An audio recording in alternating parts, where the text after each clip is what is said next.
The blood on his white cuff had already dried to rust before he said her name. 11:47 at night. Ellery Caldwell, a black mother with honey-toned skin and caramel blonde curls pulled up under a claw clip, folded a small red t-shirt at the kitchen counter of a Korean mansion she would never sleep in again. Behind her, at the dining table, her husband had not moved for an hour, Kang Tae-jun, 36 years old, the Korean dragon coiling up the left side of his neck, climbing out of the white collar. The underworld called him Snow Wolf. The boys upstairs called him Appa. He slid an envelope across the mahogany. Pack only what fits in the trunk. She did not ask why. She carried Noah down the marble staircase first, then Nico, their curls damp against her neck, a forest sword and a smooth gray riverstone clutched in two small fists. Before dawn, the gates closed behind a battered gray car with a dented bumper in the envelope. Coordinates, fake IDs, a steel key, a brick of cash, and around her neck, on a thin chain, his wedding band against her skin. When they ask if I left, tell them I was trying to find my way back, then find it. A trailer in a forest clearing she never knew existed. Two small boys naming the camp stove a dragon. A woman learning to walk 2 miles in the dark for medicine. And somewhere far away, a man in a charcoal suit fighting a war that was never about territory. But what she built in those woods while he was gone. Before starting the story, comment down below where you are watching from and what time it is there. If stories of karma, love, and hidden truths move you, leave a like. Be sure to subscribe to the channel and click join to become a member and help our channel. Ellery Caldwell folded a mustard yellow sleeve against her thigh and smoothed it twice before she set it on the pile. The clock above the kitchen archway read 11:47. Upstairs, the twins were asleep in the same bed again because Noah had crawled out of his and walked the long marble hall in the dark to find Nico. She had heard the small feet. She had not gone after them. Some nights she let them choose each other. The hoodie's sleeves were pushed up to her elbows. She rolled a pair of navy elastic shorts into a tight cylinder and added it to the basket. The house was too quiet. The house was always too quiet. But tonight the silence had a shape, and the shape was sitting at the dining room table behind her. Not eating, not drinking, not moving. Kang Tae-jun had been at that table for an hour. She knew because she had walked past him with the laundry at 10:46, and he had not looked up. She knew because the candle she had lit when she sat down had burned a finger lower, without him touching the cuff of his white shirt, where a half-moon of blood had dried in the seam. Ellery folded a small red t-shirt with a hole at the hem. She did not turn around. Noah ate 3 plums today, she said. Her voice was even. I think he's going to be sick tomorrow. Tae-jun did not answer. She folded the t-shirt again, slower. The dragon on his neck climbed out of his collar when he sat like that. Straight, jaw locked, breath shallow. And she could feel it watching her, even with her back turned. The first night she had ever spent in this house, 6 years ago, she had asked him to translate the hanja inked beside the dragon's mouth. He had said it meant return. She had laughed and asked, return to what? He had not answered then either. A chair scraped, quietly. She heard the envelope before she saw it. Paper sliding across the polished mahogany, stopping when his hand stopped. Ellery, she turned. He had not opened it. He held it the way a man holds something he has already decided to give away. His left cuff was the bad one. The blood there had dried to rust. His right hand was clean. His wedding band caught the candlelight as he set the envelope down between them. Pack only what fits in the trunk, he said. She looked at the envelope. She looked at his face. She did not ask which trunk. There were 4 cars in the garage, and she knew which one he meant. The old gray one with the dented bumper, the one he kept for reasons he had never explained and she had never asked about. When, she said. Now. She set the folded t-shirt on top of the pile. She walked past him without looking at the envelope again and climbed the marble staircase with her, hand on the rail, the way her grandmother had taught her to climb stairs when she was tired. Slowly, and never with both feet on the same step, the twins were curled into each other under the white duvet. Nico had his forest sword on the pillow beside his head. Noah's hand was closed around the smooth gray river stone in his fist, the way it always was when he slept somewhere new, which tonight meant his brother's bed. Ellery knelt. She did not wake them. She slid her arms under Noah first, because Noah was the lighter sleeper, and she carried him down the marble staircase against her shoulder, while his curls dampened her neck. She came back for Nico. He stirred. He said, Shh, she said. We're going on a trip. Now, he let her lift him. The forest sword dropped from the pillow and hit the rug without sound. She picked it up and tucked it under her arm with his weight. Taejun was at the back door when she came down the second time. The garage light was on behind him. The envelope was still in his hand. He opened the door for her and did not follow her through.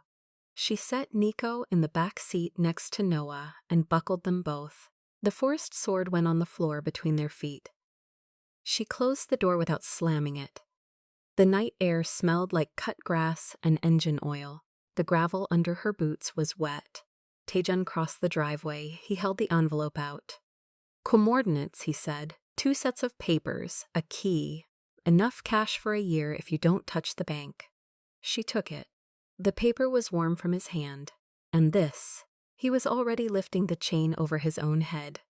The thin gold band was strung on it, the one she had slid onto his finger in a small chapel with no guests because her mother was dead and his family had not come.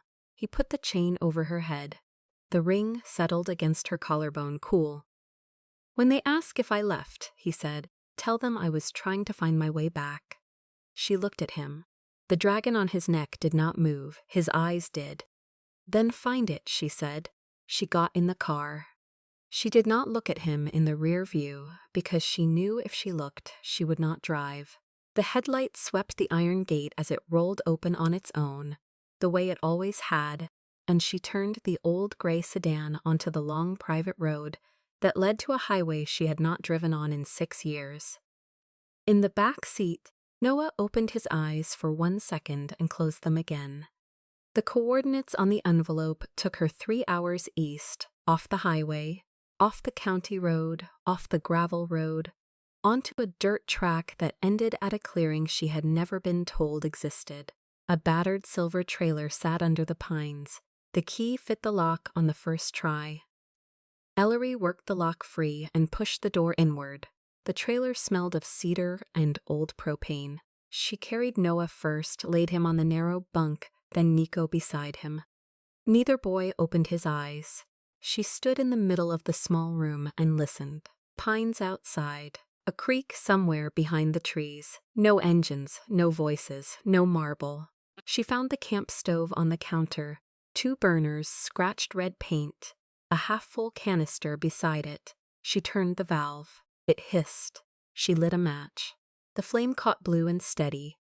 Good dragon, she said. By dawn she had unpacked the trunk. 2 duffels of clothes, a box of crackers, peanut butter, powdered milk, a sleeve of apples. The manila envelope went under a loose floorboard beneath the bunk. The steel key went on the chain around her neck, next to Taejun's ring. The cash brick she split into 4. 1 stacked inside a coffee tin, 1 inside the lining of her hoodie, 1 taped under the table, 1 she kept on her body. Noah woke first. He sat up, blinked at the wood-paneled ceiling, and looked at her without fear. Are we camping? We're guarding the dragon, she said. He needs feeding twice a day or he goes out. Nico opened his eyes at the word dragon. He reached for his forest sword without asking where it was. It was already on the floor by the bunk where she had set it. She gave them crackers and apple slices on a paper plate. They ate cross-legged on the bunk. Noah asked where Dad was. She had practiced this answer in the car for 200 miles. He's working on something so big it had to be done far away. When does he come back? When he finds the way back. Noah accepted this the way 5-year-olds accept weather. Nico kept chewing and watching her face. He always watched longer. By the second day, she had walls, not real walls, rules. The boys could play inside a perimeter. She paced off with her boots. From the trailer to the big pine with the lightning scar, to the flat rock by the creek, back to the trailer. She drove 4 sticks into the ground at the corners and tied red string between them. Dragon's fence, she told them. Outside the fence, the dragon can't smell you. Inside, he protects you. Nico tested the string with his sword. It held. He nodded once, like a soldier accepting orders, and went back to building a fort out of pine cones. She did not turn on the cheap radio Tae-jun had left in the glove box. She did not open the burner phone in the envelope. She did not write her name on anything. When a small plane droned overhead on the 3rd afternoon, she pulled both boys under the trailer and held them there until the sound was gone. Nico did not cry. He whispered, "Is the dragon mad?" she said. "No, he's just hungry. Go feed him." 600 miles east, in a glass office above the Han River, Tae-jun was not sleeping. He had not slept in 81 hours. 3 days of stubble darkened his jaw. His tie was gone. The white shirt was open at the throat, the upper coil of the neck dragon visible above the collar. On the desk in front of him lay 42 phone records, 11 bank wires, and a single photograph of his own back gate, taken from across the street at 11:42 p.m. 5 minutes before Ellery had walked through it with the boys in her arms. Park Songmin stood at the window, scar through his right eyebrow, catching the desk lamp. He had not spoken in 2 hours. He was waiting for his boss to finish counting. Tae-jun finished counting. He pushed the photograph across the desk with one finger. "Who was on that street 5 minutes before us?" Park did not answer with a name. He answered with a notebook. Slim, brown leather, gold-edged pages. He set it on the photograph. Tae-jun opened it. The handwriting was small and meticulous. Dates, times, cross-references. The kind of handwriting that belongs to a man who has spent 22 years making other men's empires run on time. He read 3 pages. He closed the book. J1. Park nodded once. Tae-jun did not raise his voice. He did not stand. He set both hands flat on the desk and looked at the dragon on his own left forearm, as if checking it was still there. How long? The wires started 14 months ago. What did he sell? At first routes, then names. Last week, the coordinates of the back gate and the time you sent her. Tae-jun was quiet for a long beat. He had built the war in his head as a war over territory. 3 rival families, 1 port, 1 shipment lane. He had moved his wife and sons because territory wars spill. He had accepted that cost. But roots do not need a wife. Names do not need twin boys. He wasn't selling territory, Tae-jun said. The words came out flat. He was selling them. Park said nothing. The silence was the answer. Han Jae-won, senior advisor of 22 years, the man who had stood at Tae-jun's father's funeral, the man who had handed him the seal of the family. Jae-won had not wanted the war. He had wanted Ellery and the twins. Leverage. A boy on each side of him in a photograph, and the whole syndicate would kneel by morning. Tae-jun stood. He walked once around the desk. He stopped behind Park and put a hand on his lieutenant's shoulder. "Tonight," he said. "No witnesses, no body, and a new law in this house starting now." Park waited. Nobody approaches the wife. Nobody approaches the sons. Anyone who hears the name Caldwell Kang and does not bury it walks out with their tongue. Park nodded once. He turned for the door. Tae-jun did not turn with him. He stood at the window and looked east, toward a forest he had never seen, where a woman he had not called in 4 days was teaching 2 boys to feed a dragon. He pressed his thumb against the wedding band on his ring finger. "Keep her hidden," he said to no one. "I'm coming." 3 a.m. Nico's breath had changed. Ellery felt it before she heard it. the small body beside hers, pulling air in quick, shallow sips, like he was sipping water through a clogged straw. She put her palm on his forehead. The heat traveled up her wrist and into her chest before her mind named it. Nico, soft, just the name. He didn't open his eyes. His curls were soaked. The mustard yellow shirt clung to his ribs. Noah stirred on the other side of the mattress. Half rolled, mouth open in sleep, Ellery slid out from between them without lifting the blanket. The trailer floor was cold under her bare feet. She crossed to the camp stove in 3 steps, lit the burner, set the small pot of water on it. Her hands knew what to do before her head did. The thermometer was in the medicine pouch. Taijun had slid in the trunk. She didn't remember packing it. She remembered him zipping the pouch shut and not looking at her. 104.2. She read it twice. Then she read it a 3rd time, because the 2nd time her hands had been shaking and she didn't trust the number. The radio on the shelf was a brick. She'd tried it the 1st morning. Tried it the 2nd. Dead since they arrived. No signal under the canopy. The antenna a rusted curl of wire. She tried it now again, because not trying it felt worse than the silence it gave back. Static, then nothing. She knelt by the mattress and pulled Nico's shirt up. His ribs moved too fast. She pressed her ear to his chest and heard the wet edge under each breath. Pneumonia, maybe, or worse. 40 miles to a town, no car keys. Taejun had taken those, and the nearest road was 2 miles of black forest between her and Mabel Whitfield's general store. She woke Noah, she had to. Baby, listen to me. His eyes opened slow. She put her finger on his lips. Nico's sick. I have to go get medicine. You're going to stay here, and you're going to keep your hand on his chest like this. She showed him. If his breathing stops, you shake him. Hard. Then you run out the door, and you scream my name until you hear me. Do you understand? He nodded. 5 years old, and he nodded like a soldier. She kissed his forehead. She kissed Nico's. She put the smooth gray river stone from Noah's pocket into Nico's hand and closed his fingers around it. Protection stone, she whispered. It's yours now. She pulled on the leather trail boots. She zipped the charcoal hoodie. She didn't take a flashlight. The moon was high, and a beam would mark her in the trees. She took the knife from the kitchen drawer and put it in her right pocket. She took the wedding band on the chain around her neck and tucked it under the shirt against the skin, where she could feel it move with her heart. Then she walked out into the dark.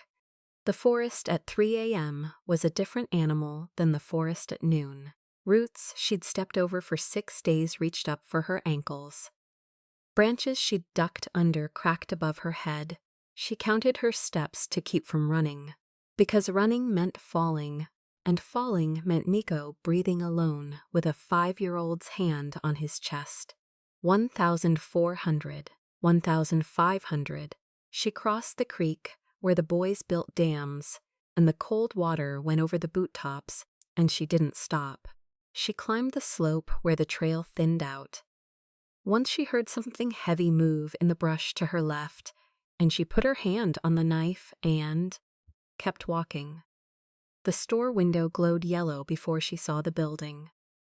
Mabel Whitfield was already at the counter when Ellery pushed the door open, like she'd been waiting for someone she didn't know was coming.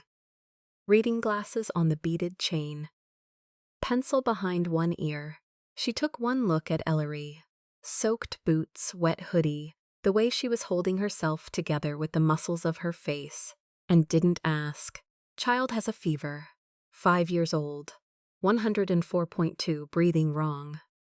Mabel turned and walked into the back. She came out with a paper bag. Children's amoxicillin, ibuprofen drops, a glass jar of broth still warm, a hand-knit blanket the color of cream and rust, folded square. The blanket was my granddaughter's. She doesn't need it anymore. Mabel's voice didn't crack on the word. She'd practiced not letting it crack.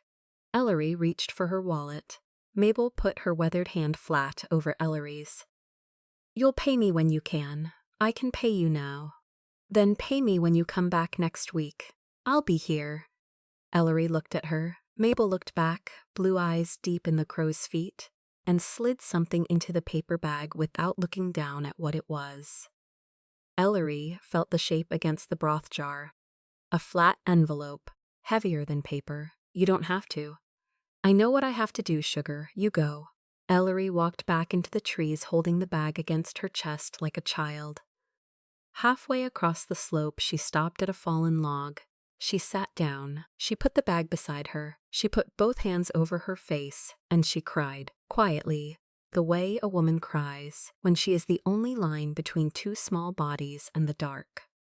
Without sound, without permission, without anyone to hold the other end of the rope.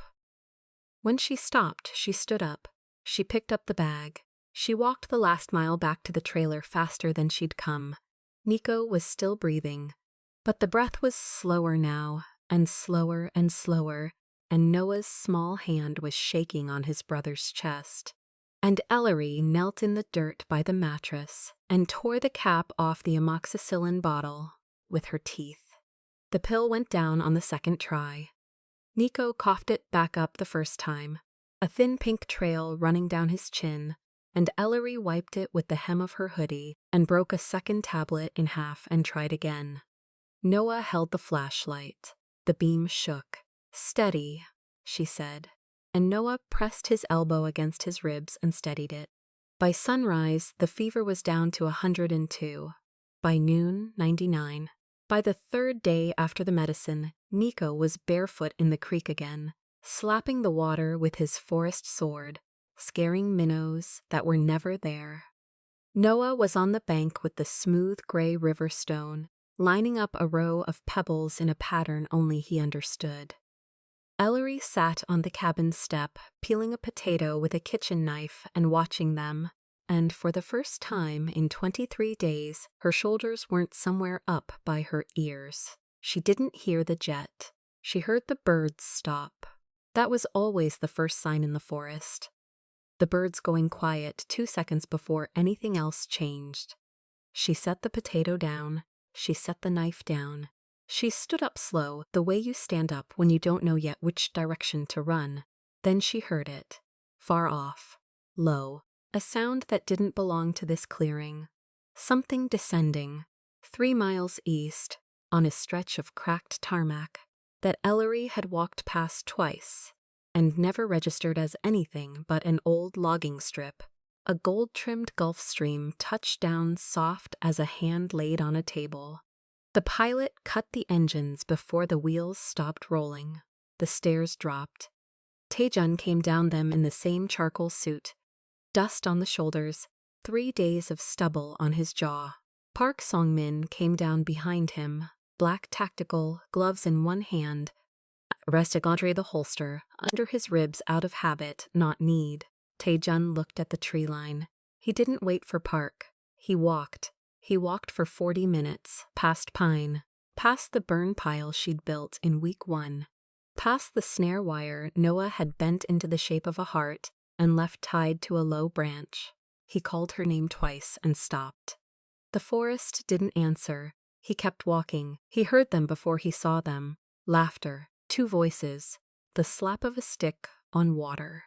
He came around the bend at the creek and stopped at the edge of the clearing and put one hand flat on the trunk of a pine to hold himself up. 2 boys, barefoot, dirty, alive. Noah looked up first. The flashlight in his hand wasn't on anymore, but he was still holding it. He looked at the man in the suit and he didn't run. He said, "Dad." Just that, like a fact he'd been carrying for 23 days and finally got to set down. Nico turned. The forest sword dropped into the creek. He waded out of the water and stopped 3 feet from Taejun and looked up. "You came," he said. He didn't say it like a question. Taejun went down on one knee in the dirt. He didn't reach for them. He let them come to him. They came. Small dirty hands on the lapels of a suit that cost more than the cabin behind them. He closed his eyes. He didn't make a sound. Ellery came through the trees behind him. She stopped 10 feet back. The kitchen knife was still in her hand. She hadn't realized she was carrying it. She set it down on a stump without looking. He stood up, he turned around. For a long second, neither of them moved. Then she said, "You found it," he said. "You kept them alive. I had help." "Who?" "A woman in town, Mabel." He nodded once. He filed it. Park, 3 miles back at the jet, would hear that name within the hour. Ellery took the chain from around her neck. The gold ring was warm from her skin. She held it out flat on her palm. He looked at it. He didn't take it. "Not yet," he said. "Why?" "Because there's something inside the cabin you need to show me first." She blinked. "How do you know there's something inside the cabin?" "Because I know how you raise sons." She walked him in. The boys followed at his hip, one on each side, like he'd never left. On the small table by the window, taped down with 4 strips of medical tape, was a drawing. 2 stick figures, small, holding hands. One tall stick figure landing out of the sky in something gold with wings. Underneath, in crooked block letters, a 5-year-old had pressed too hard to write, "Dad will find us." Tae-jun looked at it for a long time. He said, "And if I hadn't," she said, "I'd have kept telling them every day until they were old enough to believe in something else." He turned his face away from her so she wouldn't see it. When he turned back, he was Snow Wolf again. Almost. "Ellery." "Yes. There are other women out there, with no jet coming." "I know. Mabel told me. 6 of them, just in this county." "What do you want?" She took a breath. She'd had 23 days to write this sentence and 1 second to say it. "Buy the land. Build them homes. Quiet ones. The kind nobody finds unless we want them found." He looked at her. He looked at the drawing on the table. He looked at his sons. Done. Outside, at the door of the jet, he stopped Park Sung-min with one hand on his shoulder. His voice didn't rise. "Buy everything. The land, the road, the strip. Every acre that touches this clearing for 10 miles in any direction." Park nodded. Tae-jun's hand stayed on his shoulder. "And find Mabel Whitfield, the woman who helped my wife, whatever she needs, for the rest of her life." Park said, "Project name." Tae-jun looked back at the tree line where 2 small boys were waiting at the edge for their mother to come home. Caldwell Haven. If you want to watch all the stories without any ads and also get access to bonus scenes, extended epilogues, and exclusive spicy chapters, head over to our Patreon. Scan the QR code on the screen. The link is in the description or in the pinned comment. See you there. If this story moved you, stop for a moment and reflect. Have you ever been told to disappear by someone who swore they loved you and built a life so strong in the silence that you no longer needed them to come back? Have you ever met a Mabel of your own? A stranger who slid an envelope into your bag and asked nothing in return? And if a private jet landed tomorrow in your clearing, would you climb in? Or would you stay and build a haven for the women still running with no jet coming? Tell us your experiences and feelings in the comments. We read them all. And if you believe in stories about motherhood, hidden sanctuary, and dignity restored in silence, leave a like. Be sure to subscribe to the channel and click join to become a part of our community and help the channel.